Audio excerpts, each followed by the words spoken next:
and juicing, you're missing out on all the fiber, and now you've removed all the mucus. So that makes sense why you would have to have a colonic for months on end, because you're just basically building a dry runway. So. Welcome back to Making It Awkward. I'm Jessica Wilson, clinical dietitian and author of It's Always Been Ours. You can find me on Instagram at jessicawilson.msrd. This is an independent podcast brought to you by people who were recently in DC for the People versus Poison rally. You can watch the show on YouTube. To sustain these conversations, you can join the Patreon for as little as $3 a month and have my dad welcome you to the Patreon community. You can also rate the show and review it on Apple Podcasts, which my dad will come back to read. You can send an episode to a friend, share a social media post about it, and of course, you can always buy awkward merch on my website. For this recap on the People versus Poison rally, I welcome farmer Trampus Harmon back to the show for the who and what I saw and heard in front of the Supreme Court. Trampus had asked me to assess whether the rally was truly bipartisan, and we get into that today. At the rally, I got to talk to Jennifer Mazar of Arlington, Virginia, who I spotted near the back of the crowd. She was wearing beaded watermelon earrings in support of Palestine. Her story took me on a journey from being a door knocker for Bernie to supporting Trump, and Trampus and I parse it out today. Jennifer had a son who had a vaccine injury during COVID, and another son of hers was in college during COVID and was required to get a COVID booster to participate in all campus activities when he returned to school. You'll hear more about how COVID impacted Jennifer's trajectory from Bernie to Trump. New Jersey Democratic Senator Cory Booker was a surprise guest at the rally, and he spoke for 11 minutes about how corporate capture is ruining our health, and he made a follow-up Instagram post about partnering with MAHA. Why am I partnering with MAHA people and folks even on the other side of the political aisle when it comes to getting chemicals out of our food system? It's because so many issues in America are not left or right, they're right or wrong. And in many ways, the left-right political divide is not serving our families, not serving our economic strength, not serving our health. Too much big corporations and their lobbyists play on both sides of the aisle, hurting us. We have to begin to elevate the issues. And this is why I continue to fight on something I've been fighting for years and years and years. In fact, I filed an amicus brief with the Supreme Court of the United States, standing with the people against the big chemical companies, Monsanto and Bayer, who want to take away our rights to sue them for the illnesses that they push into our community. Let's stand up, especially when it comes to something as sacred as the food we eat and the people who grow it for us. Alex Clark was a featured speaker as well. She's very popular among young women, speaking at events for Turning Point USA and aligning with MAHA to capture votes for the Republican Party. As such, she was particularly dismayed by Trump's executive order protecting glyphosate producers, saying to the New York Times that, quote, "How am I supposed to rally these women to vote red in the midterms? How can we win their trust back? I'm not sure if we can," end quote. She started off her rally speech by talking what moms are feeding their kids for breakfast, and the item that she mentions was a spray bottle of RoundUp. Next up, we are going to bring up Alex Clark. This morning in America, millions of moms are serving their children Pop-Tarts and Cheerios. What they're really serving them is this. We are asking one simple question. Why does Bayer deserve protection, but American families and farmers don't? A country that can't protect its children from corporate poison is not a free country, it's a captured one. Amen. In the land of the free, we're told that we have choices about our health. Which doctor to see, which sunscreen to buy, and even whether or not to vaccinate. But when it comes to carcinogenic pesticides, the government tells us you don't have a choice. You will eat it, you will drink it, you will breathe it. They tell us to eat healthy while the fruit and vegetables that we can afford are sprayed with glyphosate that we cannot wash off. They tell us to get our kids off of screens, so we take them to parks treated with RoundUp, where children roll in grass soaked in chemicals that are linked to cancer.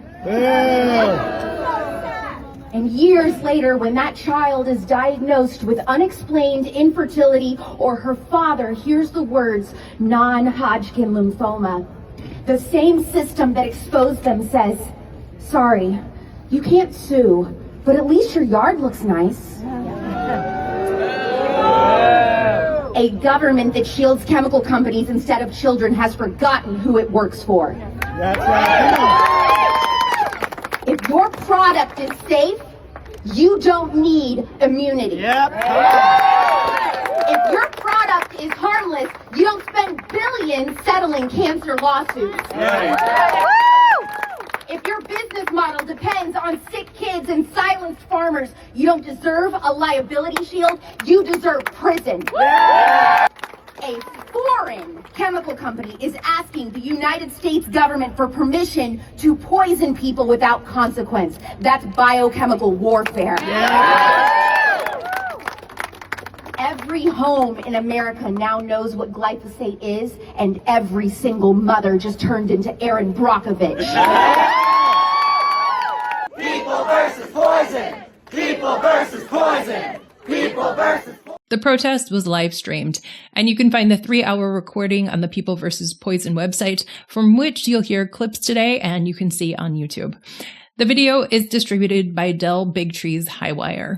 Bigtree is an anti-vaccine mouthpiece and conspiracy theorist who leads the country's second best funded anti-vaccine organization and was hired by RFK to be his presidential campaign communications director. Because, of course, that's who was recording and producing the rally, which is, of course, very focused on the science of glyphosate and health. I played Trampus a clip from the video of Liana Werner-Gray, providing us the protocol for staying healthy and maybe, possibly, preventing cancer. Scripture warns us in Isaiah 10, chapters 1-2, that woe to those who make unjust laws, to deprive the poor of justice and rob my people of their rights. Yeah. One of the 10 commandments given to Moses by God himself in Exodus 20:13, you shall not murder. The people consuming glyphosate contamination are innocent. They don't even know it's contaminated. It's not on the label at all. I urge those who are part of this, the decision makers in the Supreme Court, whether knowingly or unknowingly, to turn away, to repent, to change course while there is still time, because every action that harms innocent life carries a spiritual consequence. And no one is exempt from that accountability. From what I've heard from my Maha Mom sources, post-rally there was enthusiasm for the amount of press who turned out for the event, but there wasn't a mention to me of the size of the crowd. Indeed, per very rough calculations, maybe up to 20% of the people in attendance were press and podcasters. At the end of the episode, Trampus and I will discuss what we think the Maha rally indicates about the movement overall. During my chat with Trampus, he was appointed to Chief Maha Officer at Harmon and Son Beef, and we sent him our congrats. And with that, here he is. Trampus Harmon, welcome back to the show. Thank you for having me back. The beloved farmers, I think I heard farmers 27 times, perhaps, maybe 38 during the rally, and how much people love you. So just extending that love for you. I appreciate it. I can totally feel it, like, in all the policies that they're passing, and it does not feel like just, a virtual pat on the back at all. Mm-hmm. Mm-hmm. Yeah. Farm bills got you for sure. Yeah. Okay. So I'm a bit late to this rally, maybe like 15 minutes, because I had taken some Metamucil the night beforehand because things were messed up because of the travel. And I've never been to Supreme Court. Are there bathrooms there? Like, I don't know. I don't know what's going to happen. So I was a little bit delayed more than I wanted to be, but I got to walk up and hear Vani Hari's voice echoing off of the Congress building because I was walking from that direction. So I have full, recordings on the mall of her bouncing back and forth as I'm walking up. So I don't like being late, but that was interesting to have. the crowd Mhm. was, I was guessing like 250 people. And I checked that with another journalist afterwards who said they thought that was the number there. But then at some point, all of the media people moved out, and that was like 50 to 75 of those people who were there just to see what was happening, as was I. So it was probably like 200, 175. And as you remember, Courtney Swan had said, like, there's going to be thousands, or she hopes there's going to be thousands of people there. It was a small group. It was not that big. So every time that I've heard a protest in the past, everybody's been like, well, I'd go protest, but I actually have to work. And so, like, it was a Monday. People have jobs? Like, it was a Monday morning. Were they professional paid protesters? Like, they were actually older people. So in the how things looked, there were definitely, the speakers looked very Maha Mom. So like very Republican makeup, outfits for sure. They were sprinkled, the same aesthetic was sprinkled throughout the crowd. Otherwise, people were relatively casual. There were the people who looked like they had been doing hippie stuff in Oregon for sure, like in their full like camping gear and their like sun hats and all of this stuff. And I was like, you have been on the anti-Monsanto train for a while. But yeah, ran the gamut of like 20s to 70s. It was a mixed crowd. I can't say I was expecting something, but it was definitely a mixed crowd. First person I got to talk to, courtesy of your question, I was very excited. She had on watermelon earrings. So yes, expressing her support for Palestine whilst at this Maha rally with the watermelon earrings. Yes. And I was like, this is the first person I'm going to talk to. I sent you 3 minutes of her recording. A former Bernie door knocker turned RFK fan. My brain just short-circuited for a second because I was like, that's so weird to me. Like, how do you go from Bernie to RFK? Right. Ian, a theme on this podcast has been like, what happened to people? And the answer is COVID. COVID happened, and it seems like reasoning and science went out the door. Is what happened. And I understand it was really triggering to people. I feel like they were just very vulnerable people to conspiracy theories and fear at the time. But I sent you the voice memo. You can kind of hear it. Do you understand what she was saying about COVID? No. Like, I listened to the voice memo, and it was hard to hear. It felt like there was a lot of background noise.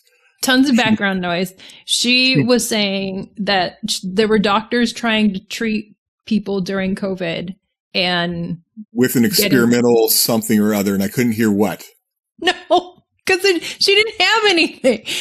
Experimental drugs, and they were getting their licenses taken away, and therefore she decided that she didn't believe that COVID was real anymore.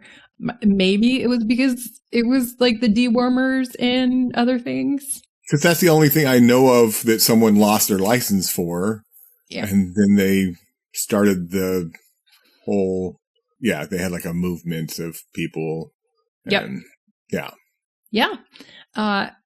And in her follow-up voice memo, that was 10 minutes that I didn't send to you. You're welcome. She said, I asked her the question, like, what made you vote for Trump this time? And she said, the hope that I wouldn't be forced vaccinated. I was like, oh, okay. You picked like you. Oh, okay. I don't think we've ever done forced vaccinations in the U.S. No. Like it's never even been discussed. It's been like, hey, you could not be allowed to go into some places without vaccinations. But even that never actually went anywhere. You can get religious exemptions at schools. Like what? Yeah. I don't know. Also the COVID test, she went down another path later saying that the COVID test was developed in a way that would only give positive results. Like if it was any test can test positive for whatever you want it to. So I had the Johnson & Johnson vaccine, and then I had a different one. But I got COVID, too, before that. Mm-hmm. My father also got COVID. I also thought I had COVID and took tests several different times, and no, it wasn't COVID. Right. And they didn't, people are like, oh, I've also heard the conspiracy theory that the COVID test gives you COVID. Like they put COVID on the test. And so when you take it, it actually will give you COVID. And I did not develop COVID from taking the test. I remember early days when you'd go through like the drive-through COVID testing stations. Yeah. And I never developed COVID from the test. I had COVID before that. I had COVID a few years after that. Mm-hmm. It was much milder, possibly because I got vaccinated. That's a crazy thought. But I also had the antigen the first time. Like they used to do like an antigen injection. Mm-hmm. Yeah, I got that over in Medford at the hospital over there because that was the only place doing it.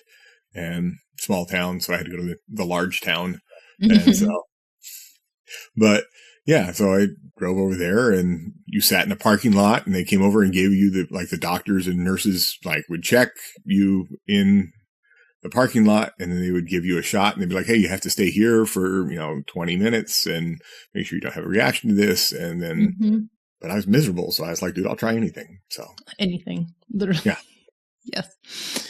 I never got desperate enough for horse warmer, but it's green apple flavored, so don't worry about it. So all it took was COVID to go from Democratic Socialist to Trump. Anyhow.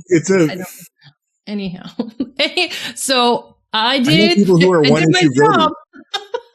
I get it. I know people who are one-issue voters, and if a candidate comes out of, hey, I'm for this, they're going to, follow that candidate, even if it's everything else could be against their ideals. But if that's the one thing, that could be the thing that triggers them or makes them change sides. Yeah. A More Perfect Union is a news outlet. They were also there. And I said, hey, that lady over there with the watermelon earrings, you might want to talk to her. She went from Bernie to Trump.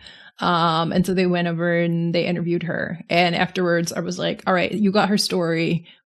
Did the COVID stuff make sense to you? And they were like, that's not our beat today. We didn't even go there. We heard how unhinged it was and we just moved on. It's not our beat today. Don't have to do that. And I was like, okay, that's fine. That's fair because it didn't make sense. One of the speakers said that this is something that Trump got wrong as far as the executive order, protecting glyphosate. I was surprised to see the bipartisan, like Cory Booker was there. That was very surprising to me, especially because they frame this as such a MAHA movement. And so there's going to be pushback from the left if you frame something that way. If you're like, hey, we're trying to go against corporate interests and we're trying to go against this, and we're trying to go against that. Sure. But if you frame this as I'm against or I'm, pro MAHA movement, you're instantly going to lose part of your base. Right. 100%. He even made a follow-up video that was like, I am partnering with MAHA because, and I made a response video that was like, sir, no one asked for this. What you just did is made this about Republican votes, not about health. That's like, fine. Yay. Anti-corporations, whatever that is, make it about health and food. What do not do is go and show up to a MAHA rally. That's complete. Yes, you want those votes, sir, is what you want. Nobody asked for it. And bipartisan there. Another reason that all of this has happened is because RFK is at HHS, not the EPA. The EPA is to blame for everything that is happening right now. Okay. But he's come out in support of it. Exactly. That's what I said. Like, you don't have to be in charge. You're HHS, you're, number 6 in the government, basically. Like, you're Trump's right-hand man most of the time, except for when Pete Hegseth is standing there. Like, you're there. You're oh, well, he's not responsible for this. You can fight back against that. Yes. You're literally in the best position to do that. Yeah, you don't have to put out a statement also in support of this. Like, just an idea. You didn't have to do that. I don't understand people's defense. Like, I've always said that I vote, policy, not party. Like, I have friends in politics that I disagree with. And I'm like, oh, hey, I don't like how you deal with this issue. Like, that's fine. Like, I'm fine saying I don't like how Obama did this. I don't like how Clinton did this. I don't like how Bush did this. Like, I don't get I'm going to excuse Trump of anything. And even his cabinet, I mean, they'll excuse Trump and his cabinet of anything they do as long as they are loyal Trump supporters. It's like, oh, well, they're still loyal to the party. And that's astounding to me. Like, I just can't wrap my head around that. Like, I've never been so loyal to someone. It's like, oh man, hey, you're a horrible person. So, but yeah. Alex Clark was there. I sent you an Instagram reel of her. Yes. Holding up the RoundUp bottle. I was really wondering if she went and bought the RoundUp, or is that like something she did like a home, like, did she make that at home and just like print a sticker to put on it? Because great question. So yeah, and Alex Clark is the Turning Point USA affiliated person. So again, votes, not health is what was reinforced there. But yeah, her we think we're buying cereal, but we're actually feeding our kids RoundUp is the message there. Like, I don't think you need to bring the prop, first off, but second off, like, it's such a small amount. You're not affecting anyone. You're not giving your kid a bowl of RoundUp? Is that what you're saying? Yeah. Like, it's astounding to me. And then they're like, oh, kids are going, we're like telling kids not to do screen time. We're telling kids to go play in the park, and the park's grass is covered in RoundUp. It's like, RoundUp kills grass. That's not RoundUp kills everything unless it is like RoundUp safe, like RoundUp ready corn. It kills it all. Like, it's literally meant to kill everything. So none of the grass is sprayed in RoundUp unless it's dead. Interesting. I hadn't thought about that. Okay. I got a couple more things to play you. Okay. This is from Hilda Labrada Gore, just listed as a company of Holistic Hilda. So this is her. And I want to just say a little prayer as we set our intentions and energy on a planet that is no longer sprayed with pesticides that are killing the pests and us. So, Lord God, we turn to you now, turning to a higher power, the one who is the Lord of all creation. We come in agreement that we, as your children, ask that you would protect this planet, that you would protect the people, those who are suffering, those who are inhaling, ingesting, taking in these pesticides. Protect them from these carcinogenic chemicals that are harming us so. And in your name, we ask that these companies would cease and desist. Bayer and Monsanto may have deeper pockets, but we have the Lord God Almighty and truth on our side. And in Jesus' name we pray, amen. Thank you so much. We had a prayer. That's outstanding. Yeah. Like, very bipartisan. It's great. Like, and so she's a company, is that what you're saying? She is a person. There's the people on the website have their name, and then Holistic Hilda is, I assume, her brand underneath it. She used to work for other corporations, but yeah. Okay. She's just like her, who was there in the lineup. I guess if you only have 200 people there, then you don't really have a choice of the top A-list speakers, and you're just like, Holistic Hilda's next, or Hilda's next, and Oh, that did happen. Yeah, they were bringing Vonnie back up, and she was like, "Oh, does Hilda want to talk?" And Hilda said, "Heck yeah, I do." She jumped in there with a lot of Jesus, which is great. Another one for you. In the meantime, while we fight this, armor up. We all have to armor up. Do these 4 things daily to help detox. Number 1, source organic produce from your local farmer or grow your own produce. Yes. Number 2, use a regular toxin binder. I love bentonite clay, which has strong magnetic properties. Number 3, drink liquid chlorophyll every single day, first thing in the morning. It heals and repairs DNA. And number 4, eat 5 to 10 apricot seeds every single day to kill any cancer cells in their tracks. Truly, that is God's perfect chemo. Thank you, God. Okay. So apricots are stone fruit, aren't they? They are. I assume it's. Oh, but what were you going to say? Yes. Like, are we just swallowing the pits, or are we That's cracking what them open? everybody said. But like, is it the seed that you? Oh, it's the kernel inside the pit.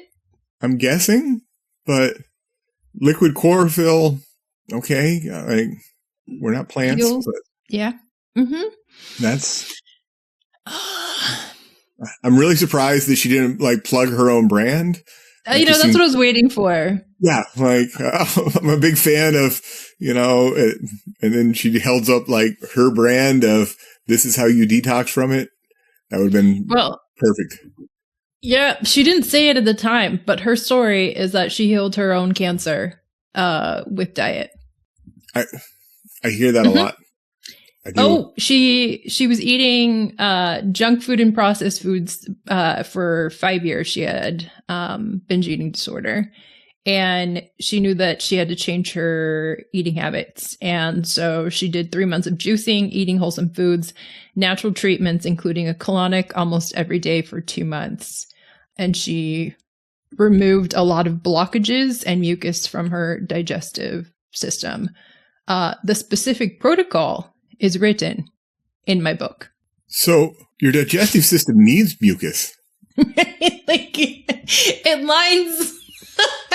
Okay. And when I say cancer, I will say she got different diagnoses. One had it was pre-cancer, one had stage cancer, another said she had stage 0 cancer, which again is precancerous tumor on her. But she made all of that go away with the protocol that you can find in her book, which apparently includes apricot seeds and chlorophyll. And juicing, you're missing out on all the fiber, and now you've removed all the mucus.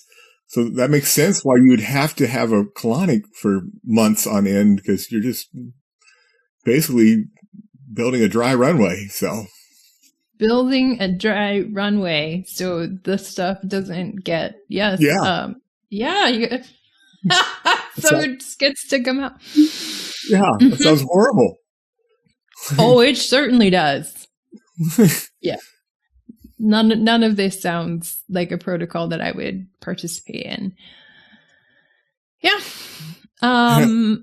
There's so many cures for cancer out here. I'm surprised that it's still around, because there's if this was all it took to cure us from cancer, we should be cured of cancer. Yeah, apricot Agreed. seeds.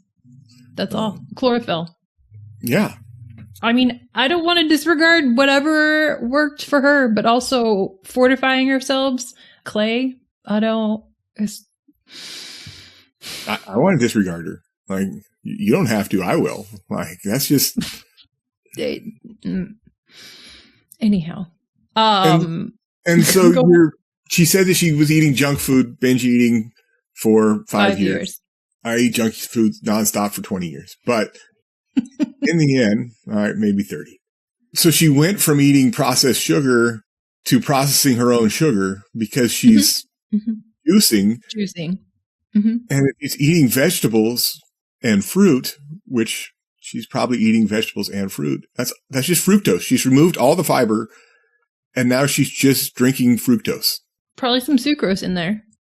Yeah. Yeah. Yeah. But it's got all the antioxidants and other things. But yes, if you're going to make the argument that there was a bunch of sugar, which she did, she was binging on sugar. She indeed did make her own version. Yeah. I think our bodies are intelligent. I don't think our bodies are intelligent enough to go, this is a different kind of sugar, and so I'm not going to cause cancer anymore. Well, this fructose came from this source versus another source. Yes. Mm-hmm. If I grow sugar cane in my backyard, and I'm a small farmer, okay, and so it's organic now, and I process it with a stone mill out in my backyard. Okay. Does that make it more healthy than I go buy it from the store? Okay. Yes. All right. I just needed to know the science behind this. So I'm joking. It's like the sugar in the raw, which I was believing had more, nutrients or was healthier or whatever. It's just brown. Like it hasn't been filtered enough to make it white. Like, ugh. And brown sugar, being sugar, it has more molasses in it. It just hasn't been taken out. But people will call like molasses healthy. And I'm like, it might have more minerals, but literally it was part of the sugar. It was just taken out. I understand. I'm just wrapping my head around some of the hoops that people jump through in order to convince themselves this is better. Granted, I know I'm guilty of jumping through some of those hoops myself. It's fair. It's fair. I am. Yeah. But I think that I'm aware of it too. So yes, there are some things that I will delightfully and gleefully believe in just because I feel better about my delusion. Yeah. I like it. My Coke Zero, like I'm 100% positive I should not be drinking 6 a day. However, it lets me survive, so I do. Right. However, ADHD, and other things. And if Coke wants to sponsor me, then I'll say that it cured whatever I've got. So, just do a shameless plug in the middle for Coca-Cola. Mm-hmm. Yeah, as a farmer, as an organic farmer, are you saying that? Yeah. So one reporter from Politico was there. I went to ask them, what do you think, or what they're seeing, and I turned into the subject there. It was a quick turnabout. They were like, "What do you think?" And I was like, "How much time do you have? Because I will talk about this forever." I am sure I took more than my allotted amount of time, but to talk about the audience and how the audience really didn't seem to think that they were so different from the speakers, right? The MAGA makeup, the Maha moms, they felt, the people in the audience seemed to feel like heard and seen for who they were and their struggles, and didn't seem to think that Maha was about votes at all. Wild. The Maha mom that I got to have coffee with afterwards, and the friend that she introduced me to, said 100% Maha was about votes. And I was like, oh, we're not pretending here. This is great. But the people in the audience there and the people, it seems, on the internet think it's about health. And so just that disconnect that I could clearly see. But again, others don't. It's interesting to me. I get what you're saying, and I agree that it was about votes, but it could be used for positive if they'd actually run it trying to get it for actual health.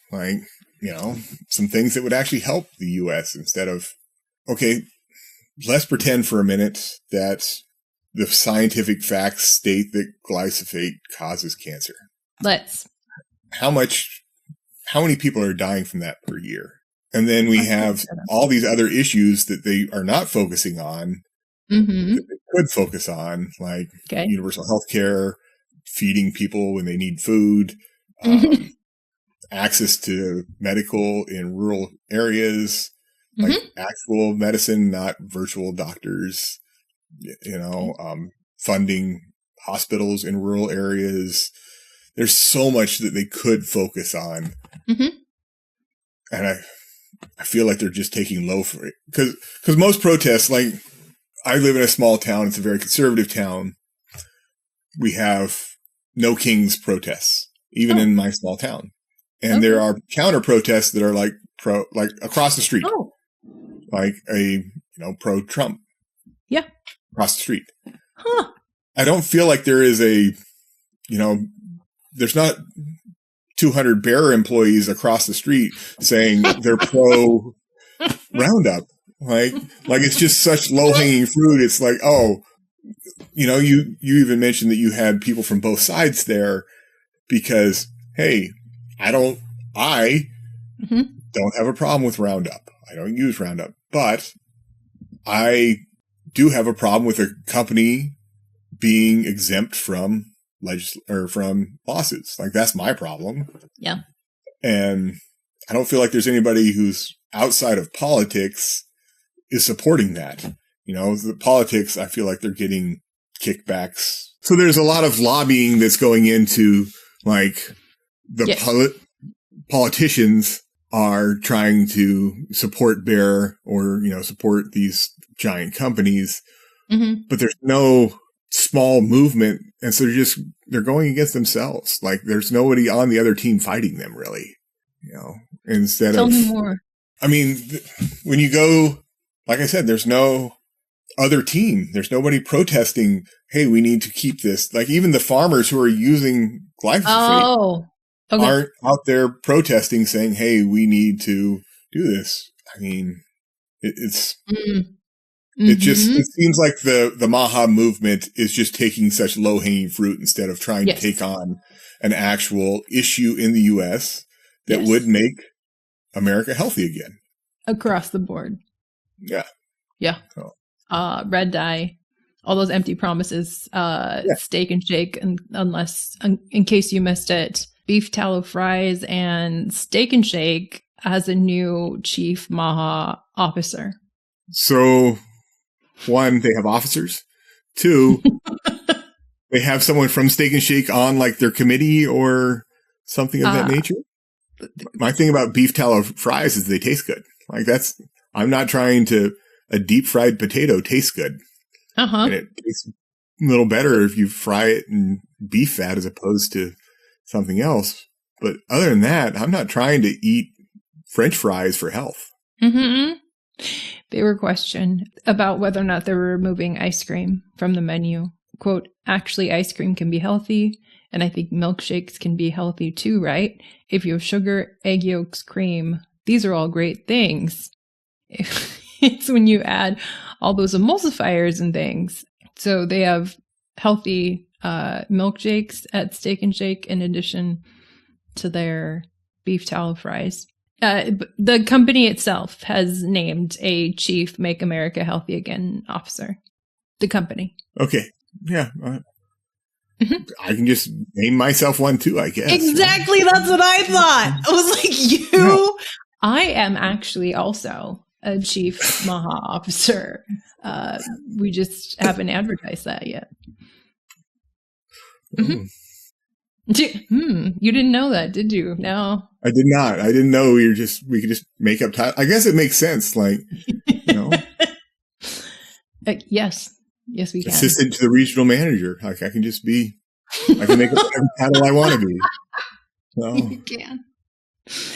And you are now. Yeah. But yes, you were saying that there could have been some good, but now we have chief Maha officers. We have less petroleum-based ice. We have rallies that 200-ish people show up to, but we don't have things that are going to make people healthier across the board. We have cuts to SNAP instead. Yeah, like maybe tax Bear and then use that tax money to fund SNAP. Like, hey, you're not healthy, but this is how we're going to make America healthy again. Is we're going to increase taxes on you, and you're $1 trillion a year company. Part of that's going to come. Yeah, I had grand expectations, honestly, for this rally because it was a Maha event. I think that because turnout was so low and that it just seemed like general people, a smattering of folks. I think that said a little something, maybe not a lot, about where Maha is now and where Maha enthusiasm is. It seems like it's there on social media. RFK's like Instagram has a lot of followers, but when it comes to enthusiasm for like the actual Maha movement rather than the individuals, it's not, I don't think it's looking that good. I think midterms are going to be brutal. Mm-hmm. I think it's going to be, they're going to lose the House and the Senate. It's not working. Yeah. Yeah. Like the approval rating for the president, you're always going to have people that are diehard supporters, but they're so few and far between. And I think that people that are in opposition to him have started to get more energized about, hey, I have to actually do something. Mm-hmm. And so maybe we'll get a larger voter turnout. I think we should have a larger voter turnout in the U.S. anyways, but I know, right? Maybe we could vote from our phones. That'd be awesome. Yeah. I mean, let's hope we don't have to show ID, but that's another podcast, so we're not going to do that. Yeah. So my takeaway was still that people don't see that Maha was for votes, and Maha's popularity does not seem to be where I thought it was going to be as far as at the rally. I thought there would be like more fans, also like personal fans of the food babe of Alex Clark. I saw one person like yell for Alex Clark's like attention. I thought it was going to be like a crowd of people, but no, every time it was Alex Clark, it was Vani Hari, the food babe. It'd be like one person talking to her, then maybe like one reporter standing by in order to do it. I saw one person trying to take a selfie with the talkers, with the speakers. Like the fan base just doesn't seem to be there. Like either they're pretending it is or that it was. I don't know. It's interesting. I think you're right. I think it's falling off. I think that one, that RFK supported this and he's like, we have to do this. I think that so many people felt like that was a slap in the face. Mm-hmm. And so he's alienated himself from such a large portion of his fan base. And it is what it is. It's a fan base, Yeah, it is. And so when people make statements like that, Mm-hmm. you're going to upset people, especially if that just goes against all of your values. These people and the primary values that you came here with. Yeah. Like you came here for this particular concern and were fully let down. Yeah. I did ask Jennifer, who had the watermelon earrings, where or how she feels about RFK. And she said, when people try and say that he's dumb or doesn't know what he's talking about, I can just only correct them so often. Speaking of fans. And so it's like, RFK is not dumb. He's a lawyer, correct? Like, yes. You don't make it through law school. And I in my opinion, I personally don't think a lot of lawyers are dumb. I get that you could have money and it can help you, grease some doors and help you get through them. But at the same time, I don't feel like he's the same person he was when he went through law school. Maybe he's a little dumber these days than he was back then. A lot. But, or a lot. Yeah. The brain worm. It did a lot of damage. It could have. Mm-hmm. He's also 72, 74. Something. Yeah. And so there's some cognitive decline in our elderly population that we keep voting in. 1000%. Septuagenarians, I feel pretty strongly, should not be. Yes. I liked Bernie, and it was like, why can't we find somebody similar to Bernie who's under 80? Like, I was just like, Bernie gets elected. And then, we had, anyway. Yeah, like, I feel like we should have some younger people in politics, but RFK is also very, because he has the Kennedy last name, connected. Yeah. But he still made it through law school and won court cases, including the one against Bayer. And you're not going to win against a company like Monsanto, but same thing. Now, you got it. Yeah. But like you're not going to win that unless you're intelligent at the time. I don't know what the brainworm, how it affected him, etc. But I think that was political suicide as far as what he did. I can back the fact that I think he is intelligent. Okay. Intelligence doesn't always equal common sense. Right. You know, I mean, I think most of the current administration is not intelligent, and yes, but wealthy but not intelligent. Yeah. Yes, and then here's my thought for you, sir. I was able to have conversations with some Maha folks in a way that they would listen to me and my clinical experience. mm-hmm. I think you would be listened to 20,000 times more than me. People love farmers. They love farmers. They like, I don't know how many different ways to say. They never mention dietitians in the speech. They think my job is interesting, but they love you. I think you have a lot of power in these conversations. I think Maha would listen to you and what you had to say. I respectfully disagree. Really? First off, I need to go back. Even though I don't think that RFK is stupid, I don't want you to think I'm defending him. Like, I feel like I feel like I need to clarify that I'm not defending him. Fair. I'm simply saying he's not stupid. There's a difference between defending him and okay. Second off, I just had an argument this weekend with somebody about this, and they're like, as soon as I went against them, and I usually don't do this. Like, I try and keep myself bipartisan because I own a business and sure. I don't want to upset people. But I had somebody that came up and they're like, oh, this and this. And they just started going on a political rant and we should, get this guy in charge. And I was like, that guy is a horrible idea they wanted to put, I think Joel Salatin? Salatin, yeah. Yeah. As like the head of the USDA. And I was like, okay, that's a horrible idea. He does really good job selling his books. Yeah. Like, but he is a salesman and, the way he does it, I'm like, it doesn't work on a national scale. Like, I feel like he loses focus after he gets outside of his bubble and, and I have too. Like, don't get me wrong. I'm a small farmer in Southern Oregon and I've only farmed in Southern Oregon. And I've gone to conferences and people have talked about how they're farming in high desert and that kind of stuff. And it fascinates me, like, because it's outside of my bubble.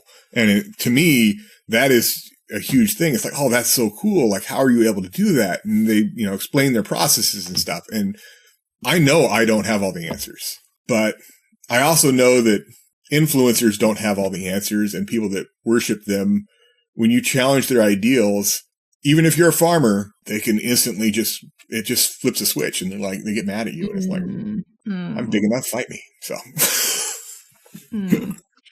I think people would listen to you when it comes to like SNAP benefits. And by people, I mean influencers. I preach about it all the time. And I say that, like, I think it's such a great program. I love the SNAP program. We have a program here where All Care matches the SNAP program for, like, they spend $20 from their SNAP, and it's only eligible to go to local farmers.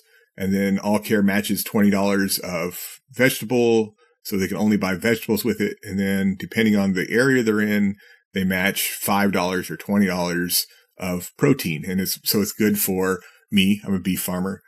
There's a pork farmer right next to me. There's a guy who owns a commercial fishing place, and he comes over from the coast on Brookings and he sells his fish.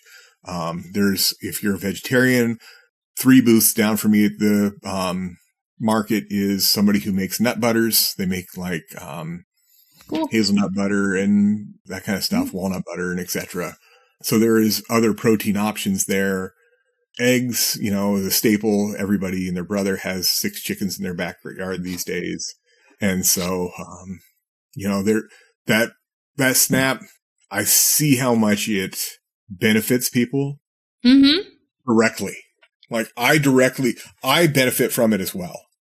I receive, the SNAP benefits are paid to me, not like I receive SNAP benefits, but they're paid to me. Yeah. Yeah. And I benefit. I do. And so I'm biased to it. I get that. Mm-hmm. At the same time, growing up, I was taught, I was, again, from a conservative town, conservative family. People need to get out and work if they want to eat. Mm-hmm. And I was in the military for I'd probably been in for 10 years when somebody opened my eyes and they said, I grew up on SNAP and here's why. And it was, to me, it was just fascinating because this guy, I respected him. He was extremely hardworking. He was like, my mom was a single mom. She'd had 3 kids. And then my dad died and my mom was disabled and that was the sole income. And she was not able, she couldn't go get a job. She had 3 kids, and there's no jobs for people on that level of disability. Like she had, she was wheelchair bound and she was still raising these children. And he told me so much of his story. And that was when I first started thinking about, oh, hey, not everybody's doing this. And then I started hearing, so many of these people don't want to work. And I started researching, oh, hey, so many of these people do work. Some of these people want to work. Some of these people are not able to work. And that's what really frustrates me about the whole SNAP thing. And the reason that I'm so defensive about it is like, hey, look, this is a good program for the Americans that could help Americans. Why aren't we funding this better? Yeah.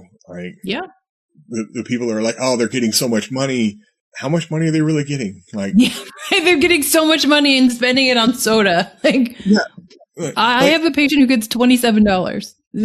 I do too. I have customers who get $27, and so they go and they spend $20 a month, and they save that $7 so they can get another $20 in matching money, and that's how they buy, 2 pounds of ground beef a month.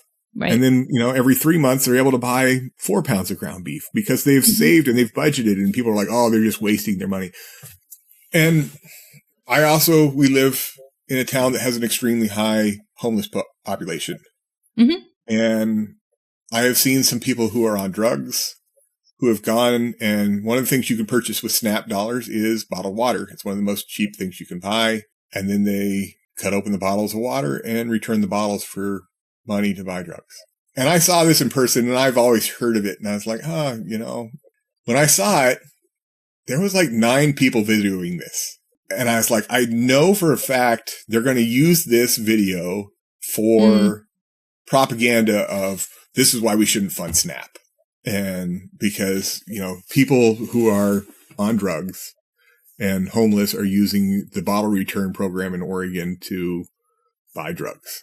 And it's such a small percentage of the population. It's so frustrating to me because you have, 99% of the population is working and, or disabled to a point they can't work and they need this money from SNAP.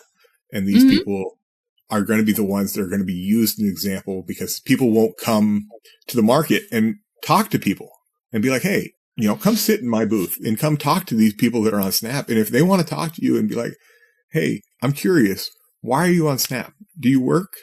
I'll bet you a lot of people will talk to you and they'll be like, yeah, I work. I have 2 jobs. I drive this shitbox car and, I have 2 kids and one of them's disabled. I have 3 customers who are deaf and, are on SNAP. And it's like, they need the money. Why are we focused? And I know the focus is only going to be on those 2 guys who emptied out water bottles. And it showed up the next day on our local Facebook groups. People were showing videos of these 2 guys cutting open water bottles to return the water bottles. I have not heard people talk about how SNAP benefits farmers. It does. Not just that, organic farms, small farms. It's hard to get a SNAP terminal, but if you're selling through the market, I just got involved in a local program, Josephine County Farm Collective. I literally just signed up for it this week. It's an online marketplace. People with SNAP benefits can go on there and they can run their card with SNAP and they get a discount they get matching money and they get a 50% discount off their next purchase. It's a pretty awesome program. And it's 100% small farms. Like, I think I'm the largest farmer there and I am not a large farm. Mm-hmm. And, you know, I say that I've got 200 acres and about 300 cows. I still consider myself a very small farm, but these are people with vegetable gardens in their backyard and they're going to receive that SNAP benefit. Mm-hmm. The SNAP recipients. Yeah. Who it doesn't benefit as much, and I see the disconnect, is large farmers. Like the people who are going to get government benefits, ironically enough. Yeah. Like, oh, well, I go out here and I work 16 hours a day. I get it. You do. You work really hard, and I'm not discounting that. But they're a large farm, and so they have, you know, more accessibility for government programs. Okay. Sorry, that's my big long rant about SNAP. No, it's good. I'm going to share it. Okay. Mm-hmm.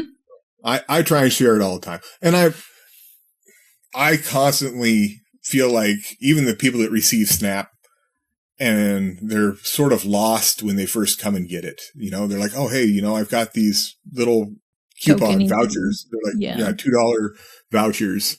And they're like, what do I do with them? I'm like, hey, look, you know, and I tell them all the time, I'm like, I'm not the only person you can buy protein from. 100%. Like, I'm a beef farmer. I don't only eat beef. There's also chicken, pork, fish. I buy fish every single weekend from the fish vendor because one, maybe not as good as apricot seeds, but it's still supposed to be good for your cholesterol. And so two, I know that it goes back to the local community. So I point them in this direction. I'm like, hey, and there's a cheese vendor too. There's a guy who sells cheese. And so I'm like, hey, there's cheese, there's eggs, there's pork, there's chicken, there's all these other vendors. And I always tell them, I'm like, hey, you go spend it this way, and this is how you can do it. And this is how these people are trying to maximize their money because they're on such a tight budget. And so I try and help, and I do what I can. Yeah. Thank you for your service. I appreciate you. Well, I try. Trampus, thanks for coming back on the show. Yep. I appreciate you having me back.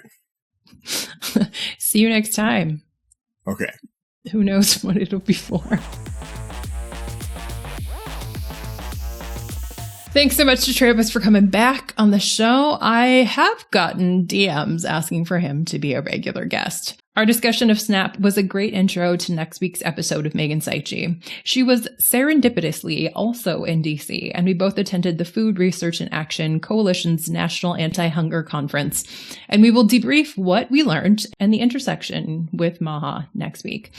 Last week, there was something that I think could actually be called a MAHA win that followed the rally, and I'll get into that when I talk with Megan next week as well. Until next time, friends, decide to become the chief officer of whatever you want to and make it awkward. This has been Jessica Wilson. You've been listening to Making It Awkward, an independent podcast. To support the show, you can rate, review, subscribe, join the Patreon. You can share the episode with a friend. If you leave a review, my dad will read it on the pod.